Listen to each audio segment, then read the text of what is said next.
Et oui, vous écoutez les Brèves de Lune, le podcast quotidien des Murmures du Ciel qui vous présente en quelques minutes tout ce que vous avez besoin de savoir sur le quotidien cosmique et sur ce que le ciel a à vous dire.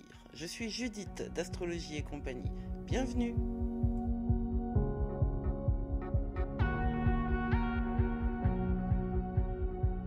Les brèves de lune pour le mardi 7 mai, eh bien elles sont brèves. Parce que ce mardi 7 mai, la lune, elle est en taureau et elle a deux aspects essentiels. Nous sommes dans la préparation à la nouvelle lune énergétiquement parlant. En effet, depuis hier, 23h42, la lune est entrée en taureau. Et elle n'est pas seule en taureau, mais ça, vous aurez votre podcast spécial pleine lune demain matin. Euh, ne le ratez pas parce que je vais vous dire plein de choses dedans.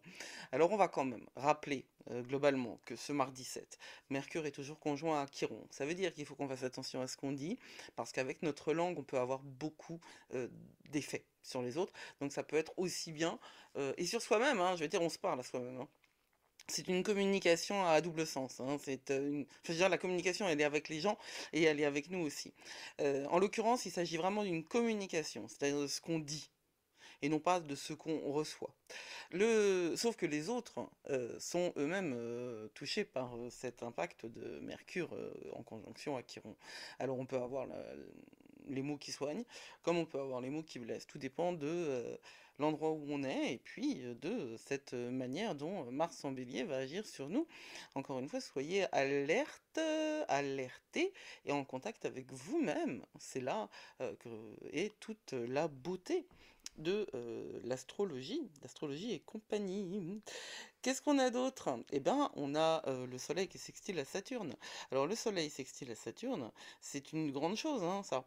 Parce que j'en ai déjà parlé, j'en reparle encore, puisqu'hier, on était en vide de lune. Alors, c'était pas si simple que ça d'en profiter. Mais là, aujourd'hui, on n'est pas en vide de lune. De lune. Ah, moi, je suis en train de faire un travail psychologique de folie sur le vide de l'urne. Et comme vous pouvez vous en douter, il s'agit d'un travail sur les ancêtres.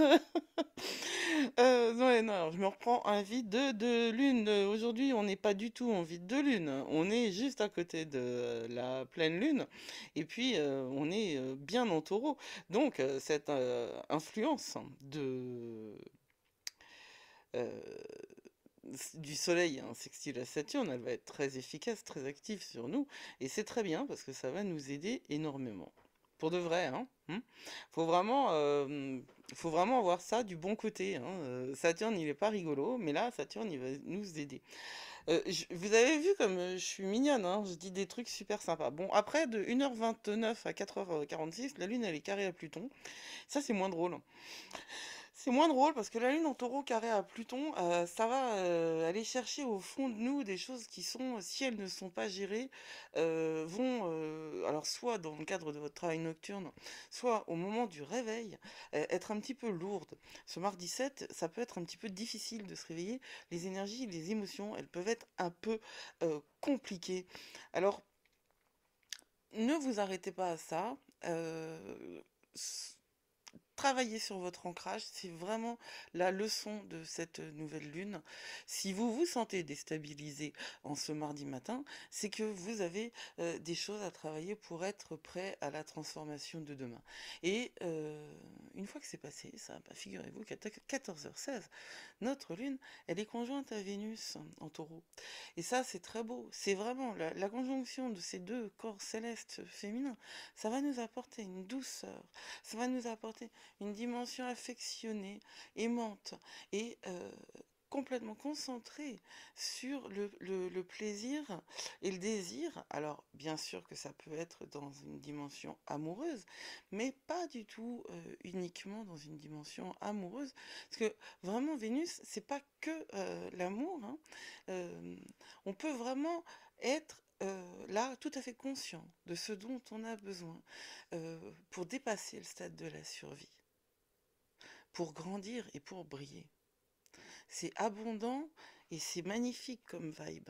Je suis très j'ai hâte de cette conjonction entre la Lune et Vénus, parce que je trouve que c'est un très très joli aspect dont on va pouvoir profiter pour préparer la nouvelle Lune de demain. C'est une nouvelle Lune vraiment, elle est cool, hein. Elle est cool. C'est pour moi, c'est la meilleure de l'année. C'est pas parce que j'ai le soleil en taureau, c'est parce que globalement, les énergies sont de notre côté et c'est pas si courant que ça, d'abord. Donc, on va en profiter. Allez, prenez soin de vous